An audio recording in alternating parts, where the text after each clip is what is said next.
The council chamber floated in the void between stars, a massive structure that had witnessed 10,000 years of galactic history. Inside its crystalline walls, representatives from 200 species gathered in their designated sectors, their forms ranging from gaseous clouds to silicon-based giants. But today, all attention focused on the central podium where the Elder stood.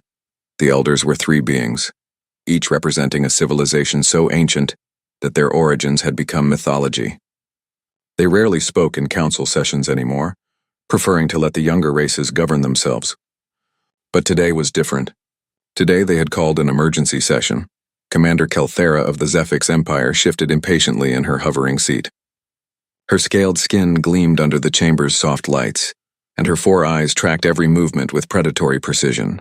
At only 40 cycles old, she was the youngest fleet commander in Zephix history, a position she had earned through aggressive tactics and unwavering confidence.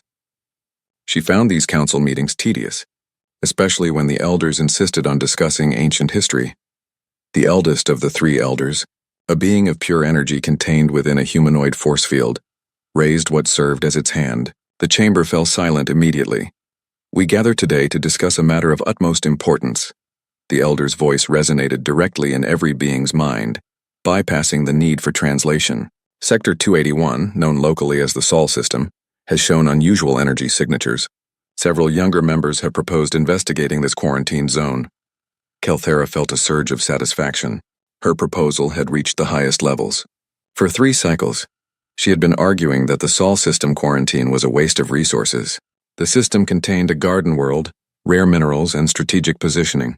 Yet it sat empty, forbidden to all based on nothing but old fears. "The quarantine has been in place for 600 standard years," another council member spoke up, a reptilian being from the Thros Collective. "Perhaps it is time to reassess. Surely any threat has diminished by now." The second elder, appearing as a collection of geometric shapes that hurt to look at directly, pulsed with what might have been anger. "You do not understand. You were not there." "Precisely our point," Kelthera spoke boldly, rising from her seat. Protocol dictated she wait to be recognized, but she had never been one for excessive formality. "None of us were there. We only have stories, warnings, and fear. The elders speak of humanity as if they were demons, but what evidence do we have? Ancient battle reports from empires that no longer exist? Tales designed to frighten children?" A murmur rippled through the chamber. Some agreed with her boldness. Others looked scandalized. The elders, however, remained perfectly still. "You wish for evidence?" the third elder asked. This one appeared almost human itself, an aged figure in flowing robes. "Very well. We will share what we remember." The chamber's lights dimmed and a holographic display materialized in the center. It showed a blue-green planet, beautiful and inviting, orbiting a yellow star. "Earth," the elder continued, "a death world of the highest classification. Its gravity is crushing. Its atmosphere is corrosive to most species. Its weather patterns are violent beyond measure. Its oceans are toxic. Its native diseases would kill most of you within hours. Yet life not only survived there, it thrived." The image shifted to show creatures. Kelthera watched with fascination as predators with massive teeth chased prey across open plains. She saw organisms that could survive being frozen solid, then thaw and continue living. She witnessed creatures that could regenerate lost limbs, survive without water for months, or adapt to pressures that would crush starship hulls. And at the top of this nightmare ecosystem, the elder said softly, "Evolved humanity." The image now showed humans. They looked fragile with soft skin and no natural weapons. Kelthera almost laughed. "These were the great threat?" "They appear weak," the elder said as if reading her thoughts. "This is their greatest deception. Humans are endurance predators. They can run for days without stopping. They heal from injuries that would kill most species. They can survive in temperatures that would freeze or boil others. They can eat almost anything organic. And most terrifying of all, they can adapt." The image shifted again, showing human history. Kelthera watched as these supposedly primitive beings went from throwing rocks to splitting atoms in a few thousand years. She saw them survive plagues, wars, and disasters that should have rendered them extinct. 600 years ago, we made contact," the first elder resumed. "It was meant to be peaceful. We sent ambassadors, scientists, and diplomats. We offered them a place in the galactic community. What happened?" someone asked from the back of the chamber. "They asked questions," the elder replied. "Thousands of questions. About our technology, our governments, our military capabilities, our weaknesses. We thought them merely curious. We underestimated their intelligence. The hologram now showed a meeting between humans and various alien species. Kelthera could see the humans watching everything, recording everything, analyzing everything. Then came the incident. The geometric elder interjected. A trade dispute with the Krell Dominion escalated. The Krell, believing humans to be primitive and weak, attacked a human colony ship. They killed 5,000 humans, mostly civilians, children. The chamber grew colder. Even Kelthera felt a chill. The human response was immediate, the elder continued. They declared war, not just on the Krell, but on the 3 empires that supported the Krell's actions. We thought it suicide. We tried to mediate. They refused. The hologram showed space battles. Kelthera leaned forward, studying the tactics. Human ships were smaller, fewer in number, but they moved with terrifying coordination. They didn't fight honorably or follow expected patterns. They used asteroids as weapons, turned space debris into shrapnel clouds, and employed nuclear weapons in ways that defied conventional warfare.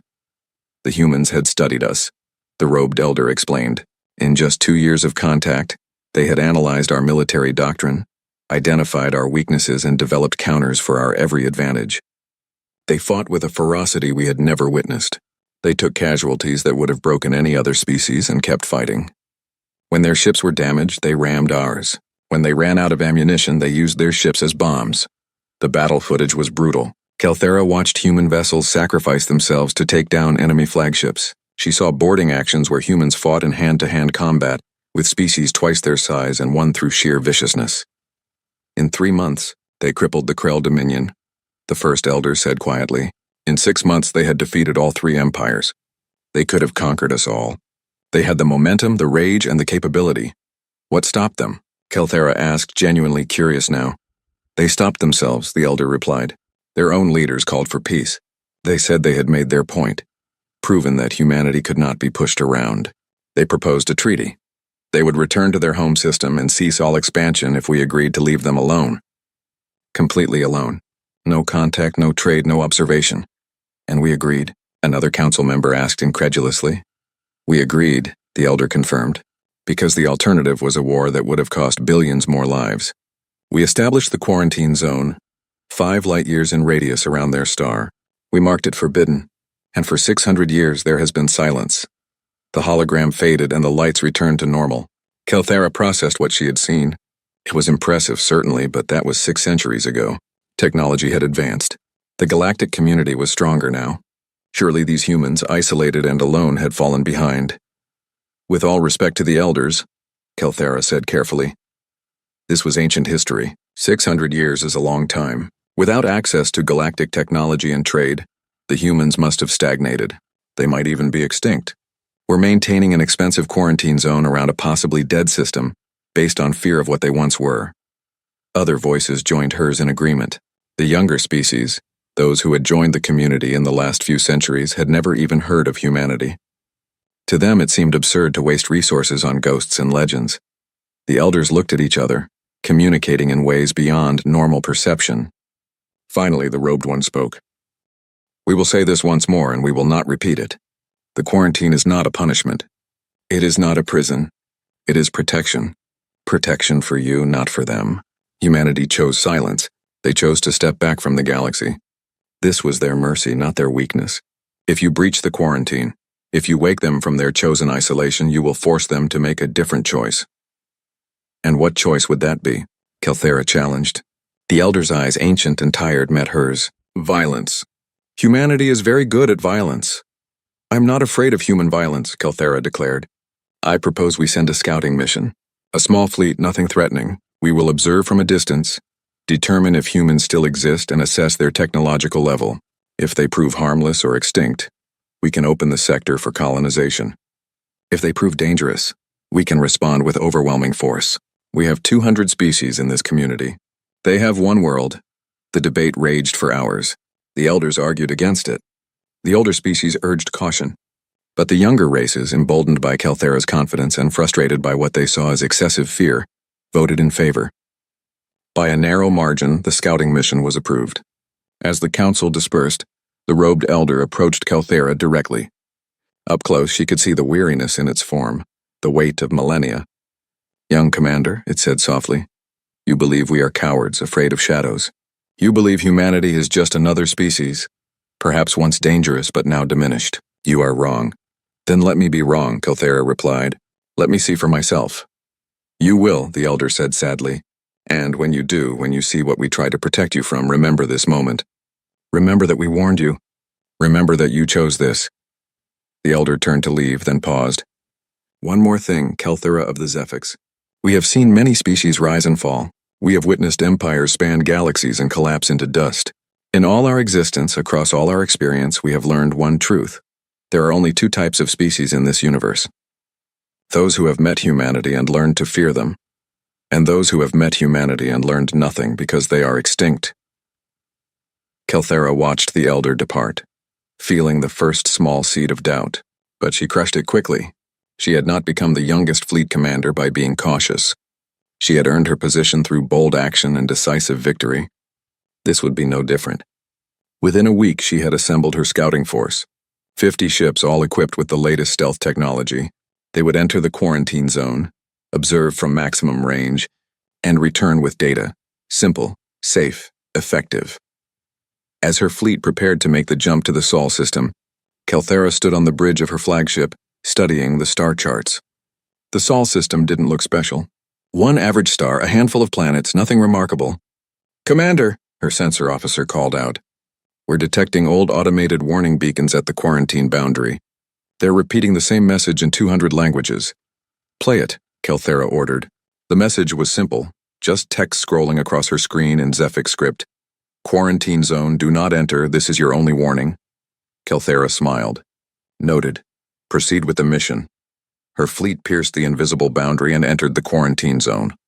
Behind them, the ancient warning beacons continued their lonely vigil, repeating their message to the empty void. They had been broadcasting for 600 years, and in all that time, no one had been foolish enough to ignore them. Until now, the elders watching from their observation post felt the breach immediately. The robed one closed its eyes and whispered a prayer in a language dead for eons. They chose silence, it said to its companions. Now we have forced them to choose violence. May forgiveness find us, for we have failed once more to protect the young from their own arrogance. In the Sol system, deep beneath the surface of Earth, in command centers that had waited centuries for this exact moment, alarms began to sound. Humanity, sleeping giant of the galaxy, opened its eyes and looked toward the stars once more. The long silence was over. Kelthera's fleet emerged from hyperspace at the edge of the Sol system, their stealth fields active and sensors scanning in all directions. The bridge of her flagship hummed with quiet efficiency as officers monitored their instruments, searching for any sign of human activity. Report, Kelthera commanded, settling into her command chair. System appears stable. Commander, her science officer replied. We're detecting radio emissions from the inner system. Primitive electromagnetic broadcasts, similar to what pre-spaceflight civilizations use. No signs of advanced detection grids or defensive platforms. Kelthera felt vindicated. Primitive radio? The humans had regressed just as she suspected. 600 years of isolation had done exactly what she predicted. They had fallen behind, perhaps even forgotten how to reach the stars. Move us in slowly, she ordered. I want detailed scans of every planet, every moon, every piece of debris larger than a meter. If humans still exist here, I want to know their capabilities. What Kelthera didn't know was that the moment her fleet breached the quarantine boundary, every military installation in the Sol system had gone to full alert. Deep beneath the Rocky Mountains on Earth, in a command center built into solid granite, Fleet Admiral Marcus Chen stood before a holographic display showing Kelthera's ships in perfect detail. Confirmed intrusion, his tactical officer reported. 50 vessels, Zephyx configuration, standard military stealth systems. They think we can't see them. Chen was a man in his 60s with gray hair and eyes that had seen too much combat. His uniform was simple, practical, bearing only one insignia, the emblem of Earth's unified defense force. He studied the alien ships with the calm of someone who had been preparing for this moment his entire life. Let them look, Chen said quietly. Activate Protocol Omega-7. I want them to see exactly what we want them to see, nothing more. Throughout the Sol system, a vast network of sensors and communication relays came alive. These weren't the primitive systems Kelthera's scanners were detecting. Those were decoys, broadcasts designed to make humanity appear backward and vulnerable. The real detection grid existed on a quantum level, invisible to conventional sensors, spread throughout the asteroid belt and Oort cloud like a spider's web. On Mars, In domed cities that stretched for hundreds of kilometers, millions of colonists went about their daily lives. But beneath those domes, in hardened bunkers, weapon systems that had slept for centuries began powering up. On Venus, beneath clouds of sulfuric acid, floating cities armed with weapons that could crack planets rotated into position.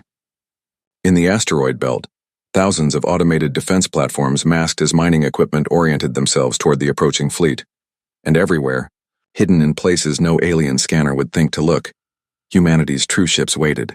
Not the civilian vessels visible in orbit around Earth, but the warships, sleek, deadly, and built with 6 centuries of focused military development. Kelthera's fleet moved deeper into the system, completely unaware of the guns now tracking their every move. Picking up the 3rd planet now, her sensor officer announced. Confirmed Earth. Oxygen, nitrogen atmosphere, liquid water oceans, electromagnetic emissions consistent with industrial civilization. Population centers visible on all continents. Are they broadcasting? Kelthera asked. Yes, Commander. Television signals, radio, primitive internet protocols. Nothing encrypted or militarized. It's all civilian traffic, entertainment broadcasts, news programs. Kelthera studied the data. Everything pointed to a civilization that had either forgotten its martial past or never recovered from the ancient war. The cities were large but built with simple materials. The orbital stations were basic, designed for science and commerce, not warfare. There were no obvious military installations, no weapons platforms, no fleet. This is what the elders feared, she muttered.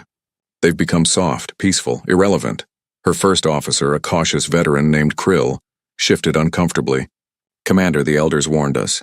Perhaps we should observe from this distance and return with our findings. Nonsense, Kelthera waved dismissively. We've come this far. I want detailed scans of their infrastructure, their technology level, their resource distribution. This system is too valuable to abandon based on ancient superstition.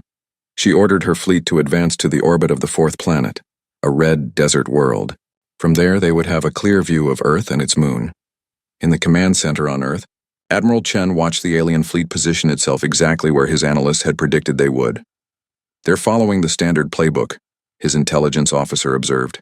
Cautious approach, maintaining what they believe is safe distance, scanning for threats they can understand. Good, Chen replied. Let them feel confident. How long until the rest of the council notices they've breached the quarantine? Estimated 4 to 6 hours, sir. The elders will respond immediately, but the younger species will argue for more time to gather data. Chen nodded. Then we have a window. Prepare the message drones. I want one positioned near every major galactic community world, ready to broadcast on my command. Sir? His communications officer spoke up hesitantly. Are we really going to do this? After 600 years of peace, are we going to war again? Chen turned to look at her. She was young, born in the peace that followed the long silence. She had trained for war her entire life but never believed she would see it. They fired the first shot when they crossed the boundary, Chen said firmly. The quarantine wasn't a suggestion. It was a treaty. They've broken it. Now we respond. Not with genocide, not with conquest, but with a message that will echo for another 600 years. Humanity does not yield. Back in space, Kelthera's science team had completed their preliminary scans.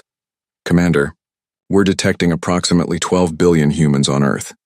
Another 2 billion spread across orbital stations and the moon. Their technology appears to be roughly equivalent to late industrial age, early digital period. No spacecraft capable of interstellar travel detected. No energy signatures consistent with antimatter or fusion weapons. Kelthera smiled. The galaxy had been afraid of this, a species that hadn't even developed proper fusion power. Excellent. Prepare a communication package for the Council. Include all scan data. We'll recommend the quarantine be lifted and the system opened for colonization. We can relocate the humans to a preserve somewhere. Let them live out their simple existence while we exploit the system's resources. Commander, her tactical officer suddenly called out in alarm. Energy spike detected. One of the orbital stations around Earth just powered up something massive. Weapons? Kelthera demanded. The Galactic Council chamber erupted into chaos the moment Kelthera finished her report. Representatives from 200 species shouted over each other, their translation devices creating a cacophony of overlapping voices. Some demanded immediate military action, others called for diplomatic solutions. A few of the older species who remembered the stories simply sat in stunned silence. Order, the council speaker bellowed, his voice amplified to override all others. We will have order. Kelthera stood at the central podium, her scales still pale from the encounter. 3 days had passed since her fleet's retreat from Sol, but she could still see those human ships appearing from nowhere, surrounding her forces with casual efficiency. She had filed her report immediately, expecting support, perhaps even sympathy for facing an unexpected threat. Instead, she found only accusations. "You were warned," a representative from the Vorlax species shouted, its tentacles writhing with agitation. "The Elders explicitly advised against this mission." "The Elders are cowards living in the past," a younger species countered. "Commander Kelthera discovered exactly what we suspected. Humanity has advanced weapons, yes, but they're contained in one system. We have thousands of systems, millions of ships. If they're hostile, we should eliminate the threat now before they expand." The 3 elders sat in their elevated section, observing but not participating. The robed one caught Kelthera's eye, and she saw something in its expression that chilled her more than the human weapons had. Pity. The debate raged for hours. Finally, a consensus emerged, though not the one Kelthera expected. The Zephix Empire, humiliated by the loss of a ship and the retreat of their youngest commander, demanded satisfaction. 3 other empires, eager to prove their strength and concerned about humanity's unexpected capabilities, agreed to join them. "We propose a response fleet," the Zephix ambassador declared. 500 ships representing 4 empires. "We will enter the Sol system in force, demonstrate our overwhelming superiority, and force the humans to surrender. They will be relocated to a suitable world where they can live under observation. The Sol system will be opened for colonization, as it should have been centuries ago." "This is madness," one of the older species protested. "You're proposing war based on pride and greed." "We're proposing a police action," the ambassador corrected smoothly. "Humanity destroyed one of our ships unprovoked. They threatened galactic stability by hiding weapons of such magnitude. We have a responsibility to the younger species who look to us for protection." The vote was called. Despite the elders' opposition, despite protest from those who remembered, the motion passed. The response fleet would be assembled within 2 weeks. Kelthera was given a choice: face court-martial for the mission's failure, or redeem herself by leading a portion of the response fleet. She chose redemption. Her pride demanded it. In the Sol system, Admiral Chen received the news through humanity's intelligence network. Spies embedded within the galactic community for generations had sent detailed information about fleet composition, departure times, and tactical plans. Chen stood in his command center studying the data with his senior staff. 500 ships, his tactical officer stated. 4 Empire fleets, standard mixed combat groups. They plan to enter the system in force, establish orbital superiority over Earth, and demand surrender. "They're not trying to exterminate us," Chen observed. "They want to capture and relocate us." "How thoughtful." "Sir, even with our preparations, 500 ships is a significant force. We have numerical superiority in system, but they're bringing heavy capital ships, dreadnoughts that outmass anything we've built." Chen smiled, but there was no humor in it. "They're bringing ships designed to fight the wars they understand. Linear engagements, mass formations, overwhelming firepower concentrated in big targets. They haven't learned." "Learned what, sir?" "That we don't fight fair." Chen activated the holographic display showing the entire Sol system. "For 600 years we've been preparing for this. We didn't just build ships. We weaponized everything. Every asteroid, every moon, every piece of space debris. We've turned our entire system into a fortress, and they're about to walk right into it." He turned to his staff. "Activate Operation Prometheus.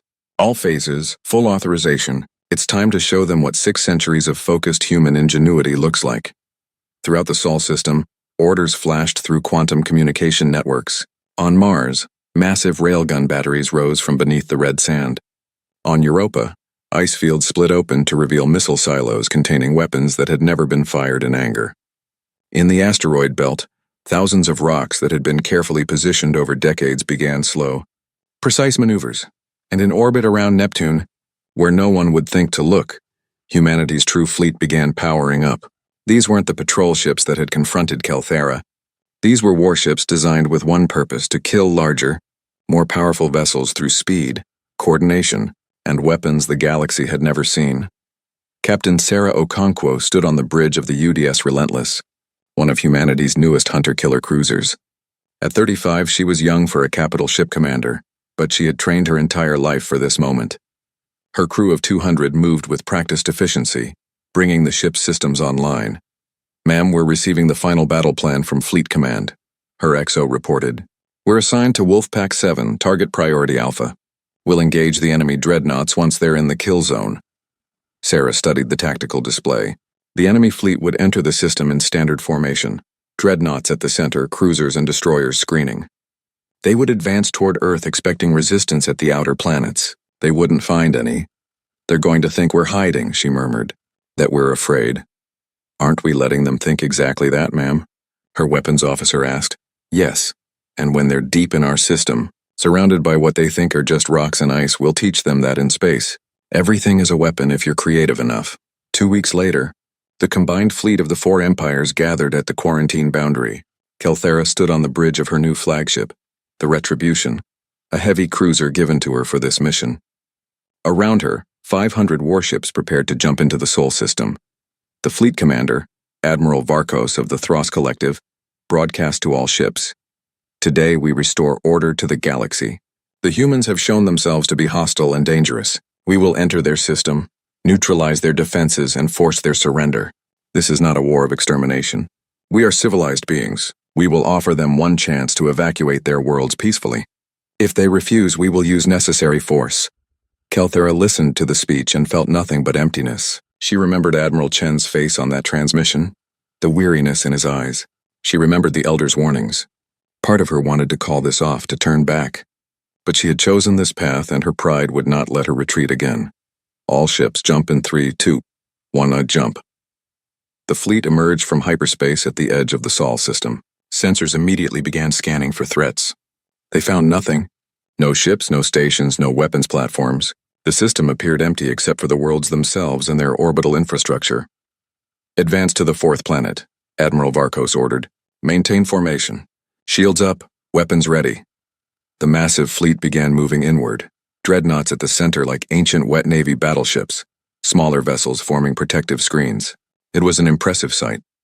500 warships representing the might of 4 empires, advancing in perfect formation. In his command center, Admiral Chen watched them come. They're following the predicted path exactly, his tactical officer reported. They'll pass through the asteroid belt in 40 minutes. Good. Give them 30 minutes to get comfortable. Then introduce them to the asteroids.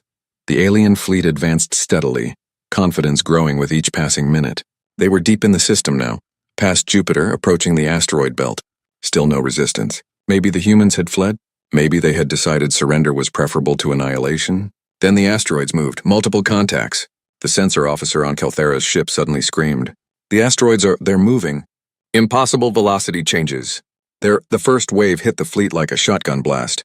Hundreds of asteroids, some as large as buildings, others the size of cars, all accelerated to impossible velocities by mass drivers hidden throughout the belt. They struck the fleet's formation with devastating effect. Ships raised shields, but asteroids don't care about shields.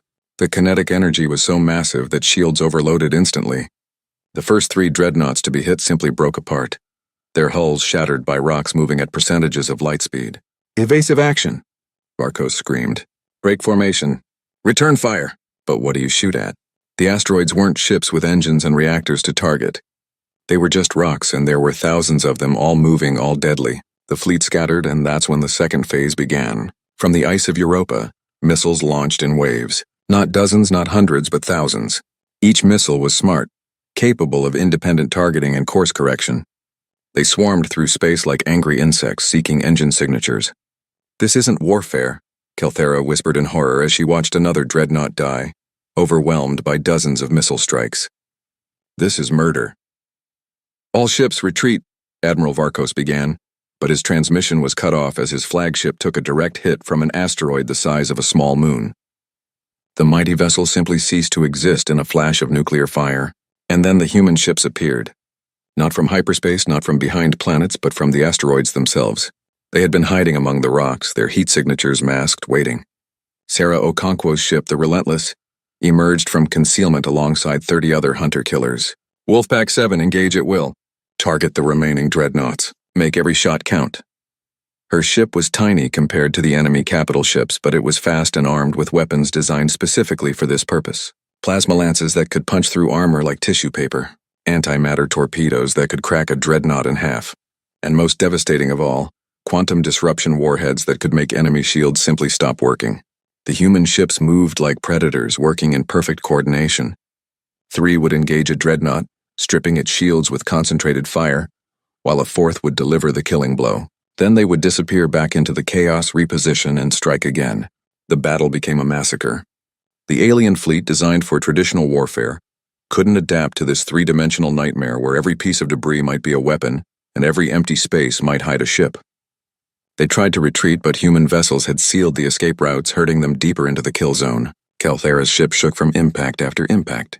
Her shields were failing, her weapons mostly offline. Around her, the fleet was dying. "This is Commander Calthera to all ships," she broadcast on all frequencies. "Cease fire! Cease fire! We surrender." The barrage stopped instantly. The human ships held their positions but stopped shooting. In the eerie silence that followed, Admiral Chen's voice came over the communication channel. "You have 30 minutes to evacuate your damaged ships and transfer survivors to your most intact vessels. You will then retreat beyond the quarantine boundary and never return. Any ship that deviates from this order will be destroyed. Any ship that returns to this system will be destroyed. Are we clear, Commander Calthera?" "Yes," she whispered, too stunned for anything else. "We understand." She looked at her tactical display. Of 500 ships, only 40 were still combat capable. The rest were destroyed or so badly damaged they would have to be abandoned. Thousands were dead. An entire fleet representing 4 empires had been shattered in less than 2 hours. As her survivors limped toward the system's edge, loading every escape pod and survivor they could find, Calthera finally understood what the elders had been trying to tell her. This wasn't about human weapons or human ships.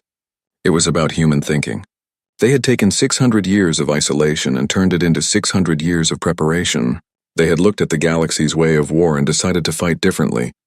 When the last survivor was aboard and the remaining ships crossed back into neutral space, Calthera received one final transmission from Admiral Chen. "You came here to conquer us," he said quietly. "You thought numbers and firepower would be enough. But we've spent 6 centuries learning one lesson that you still haven't understood. In space, the winner isn't the one with the biggest guns. It's the one who controls the battlefield. This entire system is our weapon. Every rock, every ice crystal, every planet and moon. You can't conquer Earth without conquering the whole system, and we've made sure that's impossible." He paused, then continued. "Go back to your council. Tell them what happened here. Tell them that the elders were right to fear us. Not because we're monsters, but because we're very, very good at survival, and we will do whatever it takes to ensure our survival. The quarantine stays forever." The transmission ended. Calthera sat in her command chair, watching Earth recede on her display. That beautiful blue world, surrounded by debris from the battle, protected by a people who had turned their home into an unassailable fortress. She had started this mission to prove the elders wrong. Instead, she had proven them absolutely right. And now she had to go home and explain how the combined might of 4 empires had been shattered by one species that just wanted to be left alone. The Galactic Council chamber had never been so tense. Representatives from every member species packed the viewing galleries, and the air itself seemed to vibrate with barely contained emotion. At the center podium, Commander Calthera stood alone, her scales darker than they had been before the battle, her 4 eyes downcast. She had just finished presenting her report. Every detail of the massacre, every tactical failure, every life lost. The holographic recording showed it all. The asteroids coming alive. The missiles swarming like living creatures. The human ships appearing from nowhere to deliver death with surgical precision. For a long moment, no one spoke. Then the chamber erupted. "This is an act of war," the Zephix ambassador roared, his voice cutting through the chaos. "They destroyed an entire fleet. Thousands dead. This aggression cannot stand." Aggression? The robed elder finally stood, and his voice carried a weight that silenced the chamber instantly. "You sent 500 warships into their home system to force their surrender. They defended themselves. That is not aggression. That is survival. They had hidden weapons," another representative argued. "Weapons of mass destruction. Technologies we didn't know existed." "Because you never asked," the elder replied coldly. "You never wondered what they were doing during 600 years of silence. You assumed they were sleeping. They were not sleeping. They were preparing for exactly this scenario. Then they're too dangerous to be left free," the Thros ambassador declared. "If one system can destroy a fleet of 500 ships, imagine what they could do if they expanded. We must act now with overwhelming force." More voices joined the call for war. The representatives of the 4 empires that had lost ships demanded vengeance. Younger species, frightened by humanity's display of power, argued for preemptive action. The chamber descended into chaos once more. Admiral Chen watched the council session from Earth, the transmission arriving through humanity's spy network with only a few minutes' delay. Around him, his staff monitored the galactic situation with growing concern. "Sir, we're detecting military buildup in 17 systems," his intelligence officer reported. "They're assembling another fleet. Preliminary estimates suggest 5,000 ships this time." Chen had expected this. Show weakness and you invite attack. Show too much strength and you become a threat that must be eliminated. Humanity had walked a careful line for 6 centuries, but now the line had broken. "How long until they can launch?" he asked. 3 months minimum. "They're pulling ships from border patrols, mothball fleets everywhere. It's the largest military mobilization in galactic history." Chen nodded slowly. 3 months. Not enough time to negotiate. Not enough time for cooler heads to prevail. The galaxy was committed to war now, driven by fear and pride in equal measure. "Then we proceed to Phase 2, he said quietly. "Operation Prometheus was always just the beginning." "Sir?" his second-in-command said carefully. "Phase 2 means going on the offensive. Are we really prepared to take that step?" Chen turned to face him. 600 years ago, we could have conquered half the galaxy. We chose peace instead. We chose isolation. We gave them every chance to leave us alone. They refused. Now we have no choice but to show them what we're capable of when we stop holding back. He activated the holographic display, showing the entire galactic arm. "We're not going to wait for them to bring 5,000 ships to our doorstep. We're going to take the fight to them. And we're going to do it in a way that makes it clear. Humanity is not a threat to be eliminated. We're a force to be respected. How, sir? By being everywhere at once. By showing them that their territory is just as vulnerable as ours. By making them understand that if they want war, we'll give them a war they can't win and can't afford to fight." Chen began issuing orders. Humanity's true fleet, the one that had been building in the outer reaches of the Sol system for generations, began moving. Thousands of ships, small and fast and deadly, equipped with experimental jump drives that could take them anywhere in the galaxy, with minimal preparation time. But ships weren't the only thing humanity had been developing. For 600 years, human agents had infiltrated the galactic community. Some were deep-cover operatives who had been living as aliens for decades, using biosynthetic disguises and extensive training. Others were sympathizers among alien species who had grown disillusioned with the Council's corruption. Now, all of them activated. In the Zephix capital, a human agent accessed the military's central computer network and released a virus. Not a destructive one, but an informational one.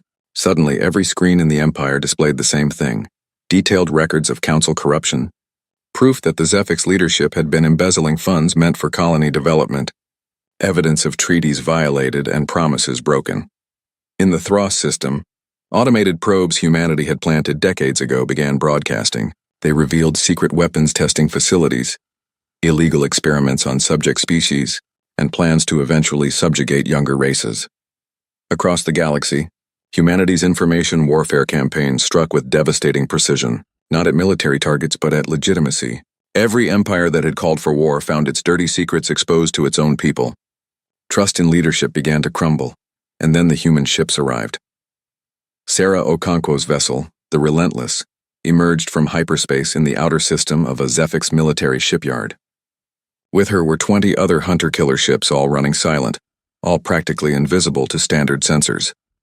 "Target acquired," her tactical officer reported. "Shipyard complex, approximately 40 ships under construction. Security fleet of 12 destroyers. Remember the mission?" Sarah said calmly. "We're not here to destroy the shipyard. We're here to demonstrate that we could if we wanted to." Her ships moved in, using the system's debris field as cover.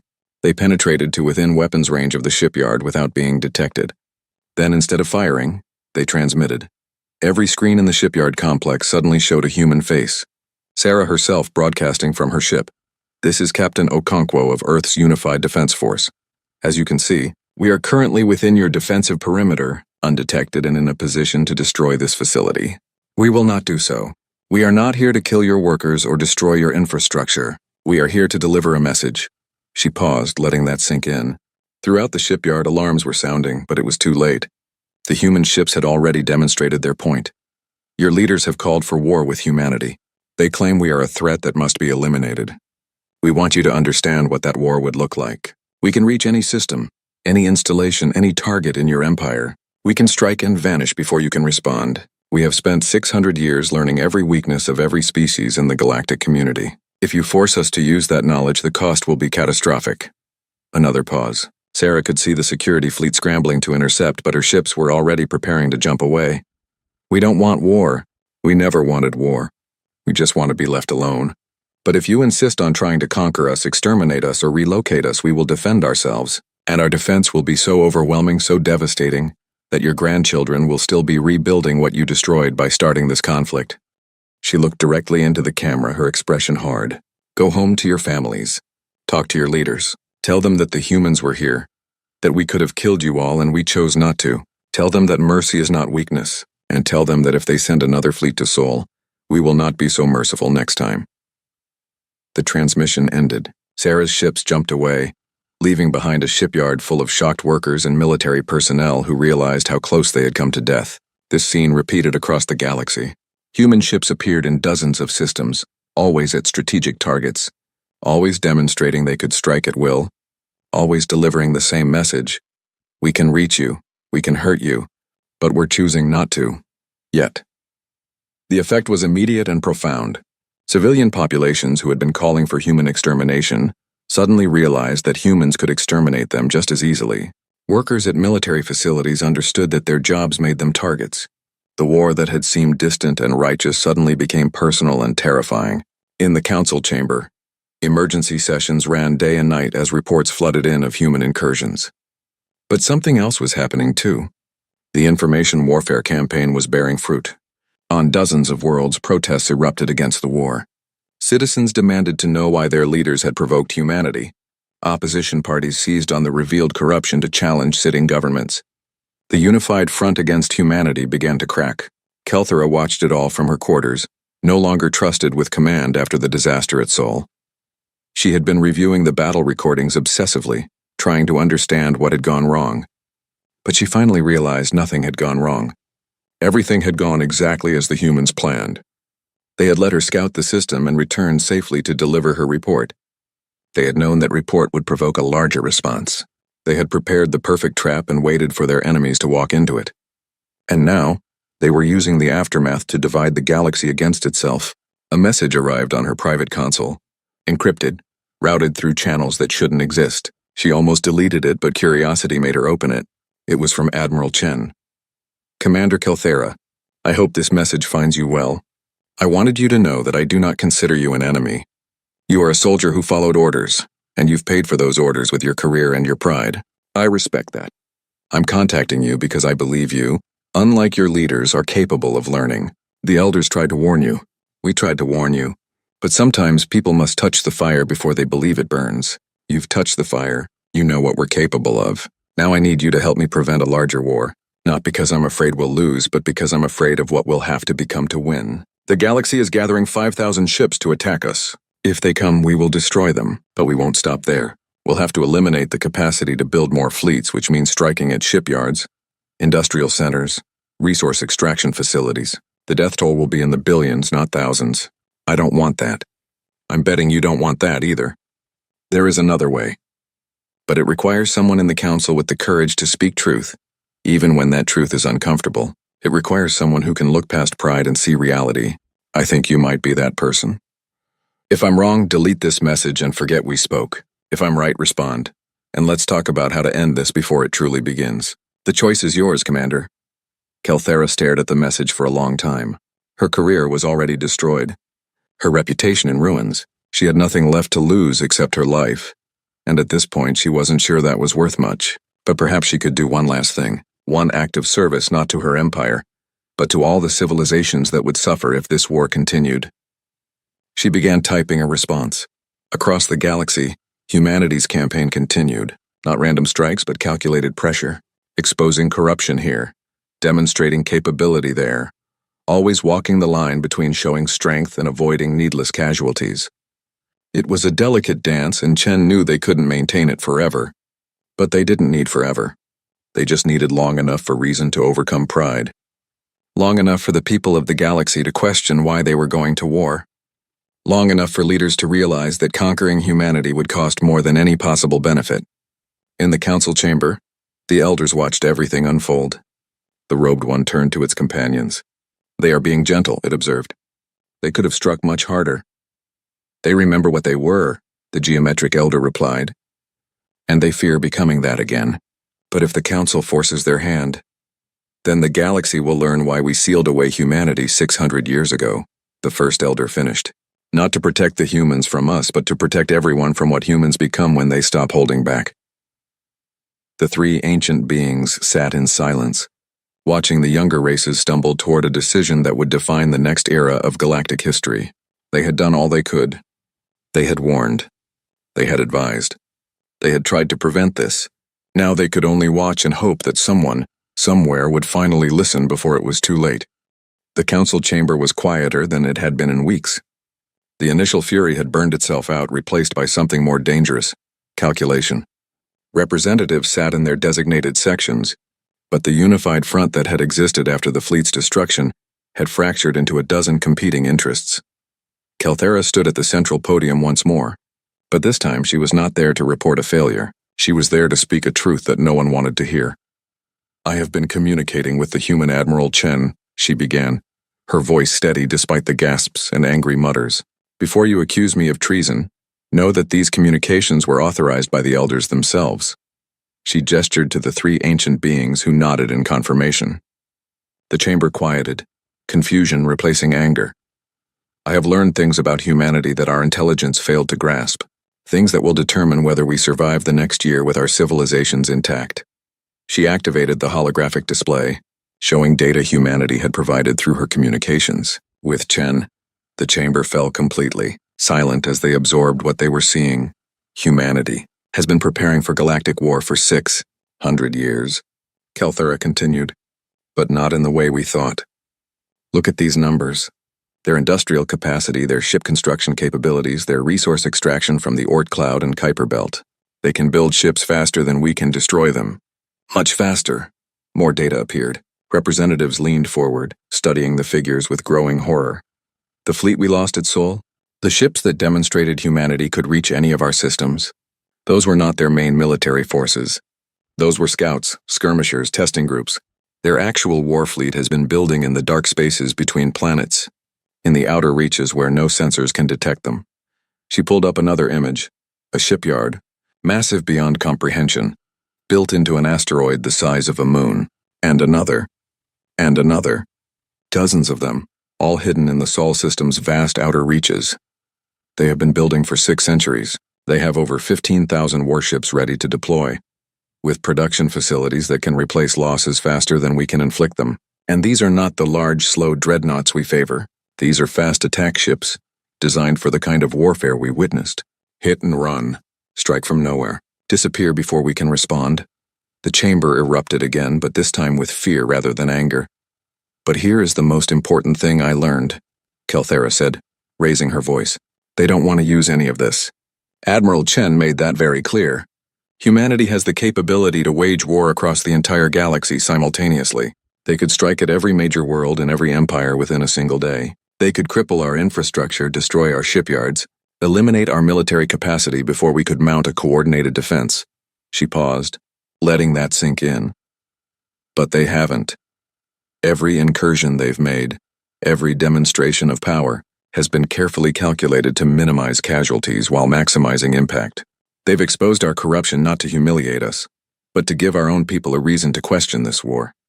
They've demonstrated their reach not to terrorize us, but to make us understand what we're facing." Kelthera looked around the chamber, meeting the eyes of representatives who had called for human extermination. "Admiral Chen asked me a question during our talks. He asked, 'What do you think we were doing for 600 years? Did you think we were sleeping? Regressing? Forgetting?' No, we were learning. We studied every species in the galactic community. We analyzed your military tactics, your social structures, your economies, your weaknesses. We prepared for every possible scenario, and then we waited." She pulled up the final piece of data Chen had provided, a map of the galaxy with thousands of markers, each one a human intelligence asset, a planted probe, a sleeper agent, a strategic position. This is what they've been doing. They've been everywhere, watching everything, preparing for the day someone would break the quarantine. They knew it would happen eventually. They knew we would come, and they were ready. The Zephix ambassador stood abruptly. Then we have no choice. If they're this prepared, this dangerous, we must strike with everything we have. 5,000 ships, 10,000, whatever it takes. To what end? The robed elder finally spoke, standing from its position. Young one, you still don't understand. Commander Kelthera has just explained that humanity can outproduce us, outmaneuver us, and strike at will anywhere in our territory. What do you think happens when you send 10,000 ships to Sol? The elder gestured and a new hologram appeared, a simulation. This is what happens. Your fleet enters the Sol system. Humanity springs another trap, destroying perhaps half your ships. The survivors retreat. You celebrate the casualties you inflicted, claim victory in a battle. But while you're rebuilding that fleet, humanity's 15,000 warships deploy to your space. The simulation showed human ships spreading across the galaxy like a plague, striking at targets simultaneously. They don't need to conquer planets. They don't need to occupy territory. They just need to destroy your capacity to build more ships. Your shipyards, your factories, your resource operations. Within weeks, your military-industrial complex is crippled. Within months, you cannot defend yourselves. And humanity still has most of its fleet intact. The geometric elder took over. You cannot win a war of attrition against a species that spent 600 years preparing for exactly that scenario. You cannot win a war of production against a species that turned their entire solar system into a factory. You cannot win a war of intelligence against a species that has been studying you for centuries while you ignored them. Then what do? Someone shouted from the gallery. Surrender? Let them dictate terms? No. Admiral Chen's voice suddenly filled the chamber. Every screen activated simultaneously, showing his face. You do what you should have done from the beginning. You leave us alone. The chamber exploded in outrage at the intrusion, but Chen continued speaking, his voice cutting through the noise. I hacked into your council systems to deliver this message personally, because I want there to be no misunderstanding, no misinterpretation. Humanity does not want your territory. We don't want your resources. We don't want to rule over other species or build an empire. We want exactly what we wanted 600 years ago, to be left alone. He gestured and the view shifted to show Earth from orbit, beautiful and blue. This is our home. This system is our home. We have no desire to expand beyond it. We've had 600 years to build colony ships to spread to the stars to claim territory. We didn't. Do you know why? Silence. Because we learned our lesson from the First Contact War. We learned that when humanity spreads out, when we compete with other species for resources and territory, conflict becomes inevitable. And when we fight to win, no matter the cost. We didn't like what we became during that war. We didn't like the things we had to do to survive. Chen's expression softened slightly, so we made a choice. We chose to stay home. To build deep rather than wide. To turn our solar system into a paradise rather than conquering others. We've spent 6 centuries creating a civilization we're proud of, and we will defend it with everything we have. But we have no interest in threatening anyone who doesn't threaten us first. He leaned forward, his eyes intense. Here's what I'm proposing. A new treaty. The quarantine remains, but with modifications. We will maintain our isolation, but we will establish a single diplomatic station at the boundary. Any species that wishes to trade with us, learn from us, or simply communicate with us may do so there. Peacefully. Respectfully. And if we refuse? The Zephix ambassador demanded. Then you send your 5,000 ships, Chen replied flatly. We destroy them. You send 10,000 ships. We destroy them too, and then we eliminate your ability to build more. You try to wage total war against us, and we wage total war back. And when the smoke clears, humanity will still be here and your civilizations will be smoking ruins. He let that hang in the air. But I don't think that's what anyone really wants. I've been monitoring your internal communications. Your people are protesting the war. Your economies are suffering from military mobilization. Your governments are fracturing over the corruption we exposed. You're already paying a price for this conflict, and the real war hasn't even started. Chen's voice softened. I'm giving you a way out. A way to end this without losing billions of lives and centuries of progress. Take it. Please. For a long moment, no one spoke. Then the robed elder stood. The elders support this proposal. We should have done this 600 years ago instead of simply sealing humanity away. Isolation was born of fear, and fear breeds resentment and misunderstanding. A diplomatic station, a single point of controlled contact, is wisdom. Seconded, said several older species almost immediately. But the younger species, led by the 4 empires that had lost ships, hesitated. Pride warred with pragmatism in their expressions. Kelthara, still at the podium, made a decision. She reached up and removed her rank insignia, placing them on the podium. "I was the one who started this," she said quietly. "I refused to heed the elders' warnings. I insisted on the scouting mission. I advocated for the military response. Every death in this conflict traces back to my arrogance and ambition." She looked directly at the Zephix ambassador. "I resign my commission. I accept full responsibility for the disaster. But before I leave this chamber, I will say one final thing. Do not make my mistake. Do not let pride destroy our civilization. The humans are offering peace with honor. Take it." She turned and walked toward the exit. As she reached the door, the robed elder spoke. "Commander Kelthara, you do not need to resign. You have shown true wisdom today, and wisdom is earned through mistakes acknowledged and learned from. Your people will need leaders who understand humanity in the years to come. Stay." Kelthara paused, then slowly returned to the podium, though she did not pick up her insignia. The debate that followed lasted for 3 days. Arguments raged back and forth. The military mobilization continued even as diplomats searched for compromise. But slowly, inevitably, the weight of reality overcame pride. On the 3rd day, the vote was called. The proposal passed by a significant margin. The quarantine would become a boundary, with a single diplomatic station. Humanity would maintain its isolation but agree to limited contact. Neither side would enter the other's space without explicit permission. When the results were announced, Admiral Chen appeared on the screens again. "Thank you," he said simply. "We will begin construction of the diplomatic station immediately. It will be complete within 6 months. We look forward to establishing peaceful relations with any species that wishes to engage with us in good faith." He paused, then added, "And to the elders, thank you for trying to prevent this conflict. We understand now that you were trying to protect everyone, not just us. We hope that going forward we can work together to build a better galaxy." The transmission ended. The council chamber slowly emptied as representatives returned to their homeworlds to explain to their people why they had chosen peace over war. Kelthara found herself approached by the robed elder as she prepared to leave. "You did well today," it said. "You learned the lesson we hoped you would learn, though I wish you could have learned it without so much pain."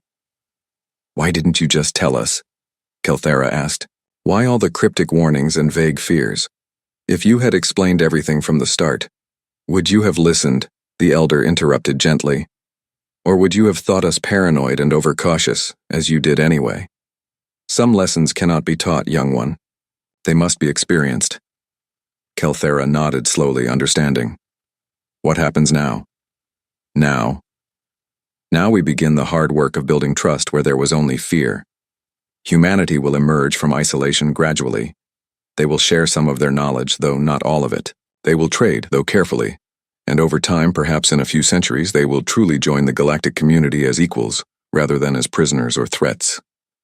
Will it work? The elder smiled, an expression that looked strange on its ancient face. That depends on whether both sides can remember this lesson. Humanity must remember that they chose peace not because they were weak, but because they were strong enough to choose it. And we must remember that some species are best approached with respect rather than demands. The elder turned to leave, then paused. "One more thing, Kelthara. You asked earlier what humanity was doing for 600 years. Now you know. But do you know what we elders were doing during that time?" "No," Kelthara admitted. "Waiting," the elder said softly. "Waiting for a species like humanity to emerge, one that could challenge the old order, force change upon a galaxy grown stagnant. We have been shepherds for too long. The younger races need to learn to walk on their own. Humanity, for all their danger, may be exactly what the galaxy needs." With that, the elder departed, leaving Kelthara alone with her thoughts. 6 months later, the diplomatic station opened. It was a marvel of combined technology. Human efficiency married to alien aesthetics. Representatives from dozens of species arrived to establish trade relationships, cultural exchanges, and research partnerships. Captain Sarah Okonkwo was assigned as the military liaison for the station. On her first day, she found herself face-to-face with Kelthara, who had been assigned as the Zephix representative. The two officers regarded each other carefully, each remembering the battle at Sol where they had been enemies. I destroyed 3 of your ships, Sarah said quietly. Killed hundreds of your people. And I invaded your home, Kelthera replied. Forced you to defend yourselves with lethal force. They stood in awkward silence for a moment. Then Kelthera extended her hand in the human gesture of greeting she had learned. Perhaps we can do better this time. Sarah took her hand, shaking it firmly. Perhaps we can. Years passed. The diplomatic station grew, adding research facilities and cultural centers. Human technology began spreading through the galaxy, carefully controlled but eagerly sought. Alien art, philosophy, and science flowed into the Sol system, enriching human culture. Admiral Chen, now elderly and preparing to retire, stood on the observation deck of the station, looking out at the stars. The robed elder materialized beside him, as it occasionally did for these conversations. Any regrets? The elder asked. Thousands, Chen admitted. I wish we could have avoided the bloodshed. I wish Kelthera hadn't needed to learn her lesson the hard way. I wish the galaxy had simply accepted the elder's wisdom. But I'm glad it ended as it did. Better a small war now than a large one later. And I think perhaps we're building something good here. Something that might last, the elder nodded. The galaxy is changing.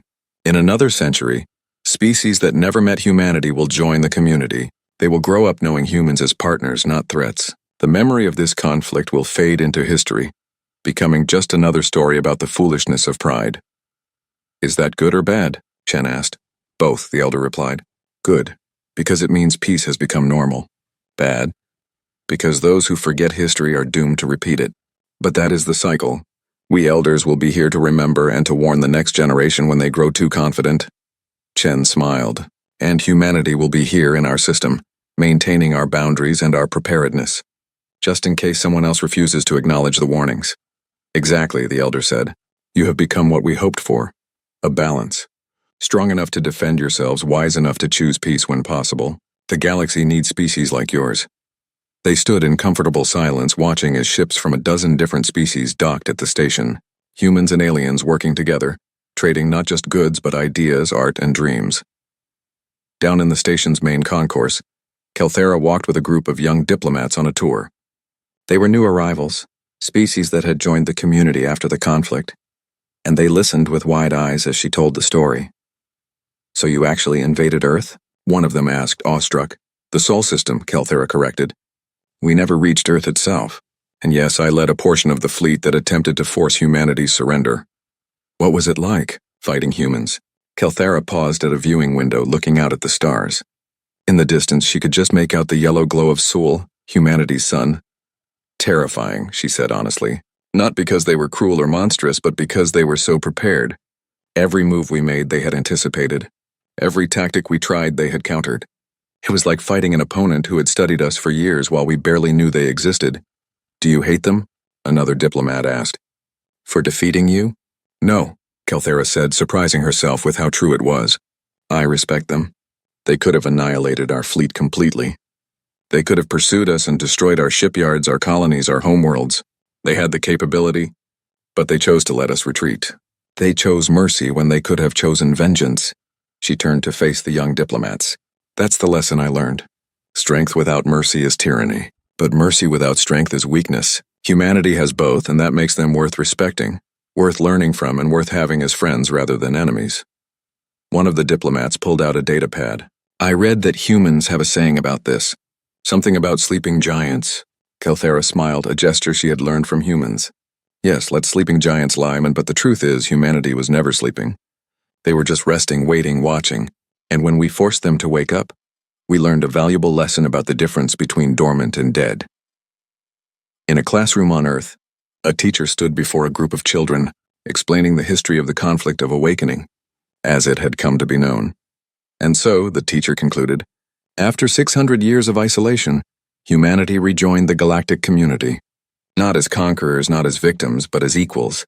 We showed the galaxy that we could defend ourselves, but more importantly, we showed them that we could choose peace even when we had the power to choose war.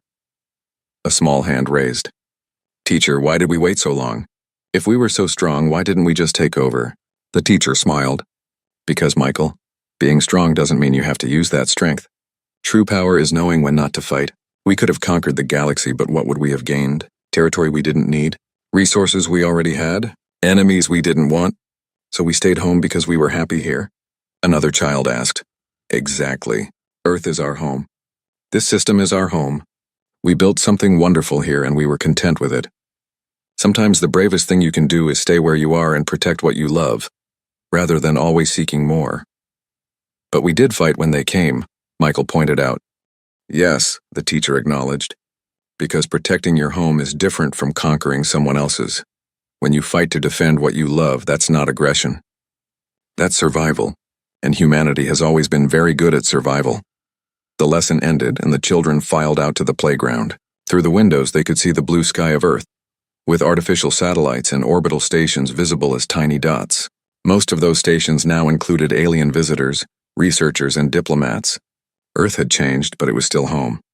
In the council chamber, now reformed and restructured with human representatives sitting among the other species, a new proposal was being discussed. A joint exploration mission to a distant galaxy, one that would include ships and crew from 20 different species, including humanity. The human representative, Ambassador James Okoro, listened carefully to the arguments before speaking. Humanity supports this mission, he said, but we propose one addition to the charter. Any species we encounter in that distant galaxy should be approached with respect and caution. We should learn from them, not immediately assume we have the right to interfere in their development. You speak from experience, an elder observed. We do, James agreed. We remember what it was like when the galaxy first contacted us. We remember the assumptions made, the condescension, the failure to truly listen. We don't want to be that species for someone else. The proposal was amended and passed. The mission would launch in 2 years, with a carefully selected crew trained in first contact protocols that emphasized respect over efficiency. As the session ended, James found himself walking with the robed elder through the station's gardens, a section maintained by both human and alien botanists, where plants from dozens of worlds grew together. Do you think we've changed the galaxy? James asked. You have, the elder replied, but perhaps not in the way you think. The greatest change wasn't in your technology or your military demonstrations. It was in your example. What do you mean? For thousands of years, the pattern has been the same. Species join the community. They conform to established norms. They compete for resources and influence within the existing structure. You broke that pattern. You showed that it's possible to maintain your identity, your independence, while still cooperating with others. You proved that saying no to the galaxy doesn't mean saying no to civilization. The elder paused beside a human rosebush, growing next to an alien plant with bioluminescent flowers. Many younger species watched what happened with humanity. They saw you defend yourself successfully. They saw you refuse to be bullied or relocated. And now, some of them are starting to question whether they need to give up so much of their autonomy to be part of the community. You've inspired a revolution, though a peaceful one. Is that good? James asked, concerned. We don't want to destabilize the galaxy. It's necessary, the elder corrected. The old order was stagnant. We elders maintained peace, but it was the peace of control, not cooperation. The galaxy needs to grow beyond us, and humanity has shown a path forward. It won't be easy, and there will be conflicts as species renegotiate their relationships with the community. But it will be worth it. And you're okay with that? With becoming less relevant? The elder smiled, that strange expression on its ancient face. We have been the galaxy's guardians for 10,000 years. We're tired. We're ready to step back and let the younger races find their own way. Humanity has proven that's possible.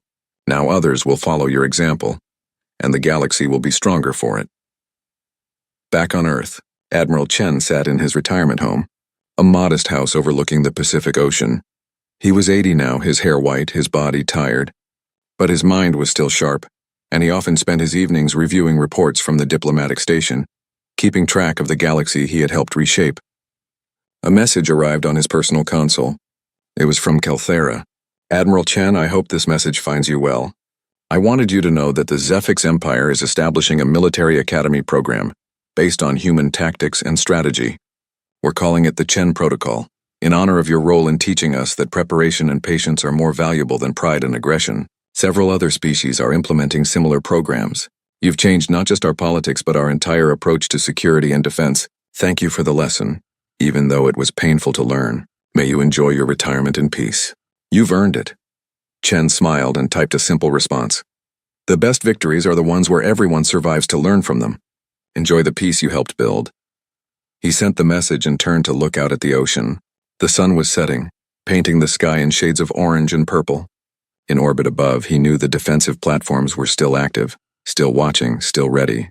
Humanity had not forgotten the lessons of preparedness even in peacetime, but they had also not forgotten the most important lesson of all, that the greatest strength was choosing when not to fight.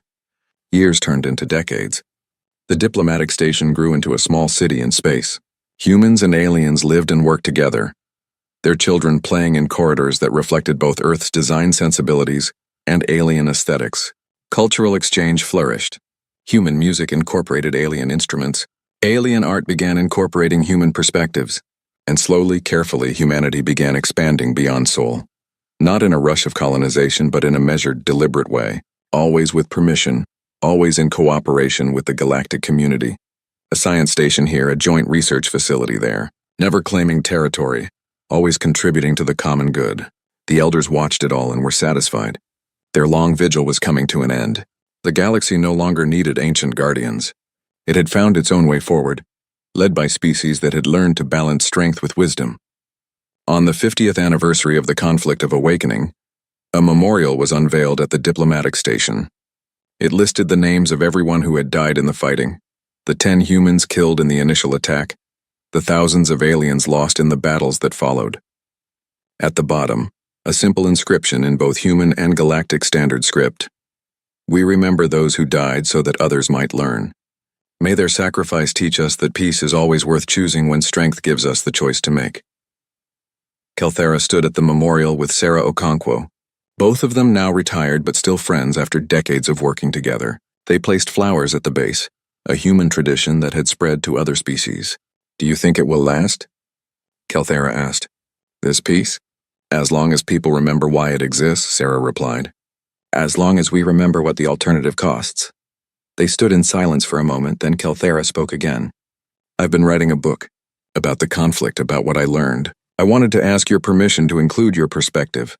"What's the title?" Sarah asked. Kelthera smiled. "The Elders Warned, A History of Humanity's Awakening and the Galaxy That Learned to Listen." Sarah laughed. "It's a bit long, but accurate. Yes, you have my permission. Tell the story, all of it. The mistakes, the fear, the pride, and the eventual wisdom. Maybe it will help the next generation avoid repeating our errors." "That's what I hope," Kelthera agreed. They left the memorial together. Two old soldiers who had become friends walking through a station that symbolized everything they had fought for and nearly destroyed. Behind them, the memorial stood as a reminder. War is easy to start and hard to end, but peace, while difficult to build, is always worth the effort. In the Sol system, Earth continued its eternal rotation.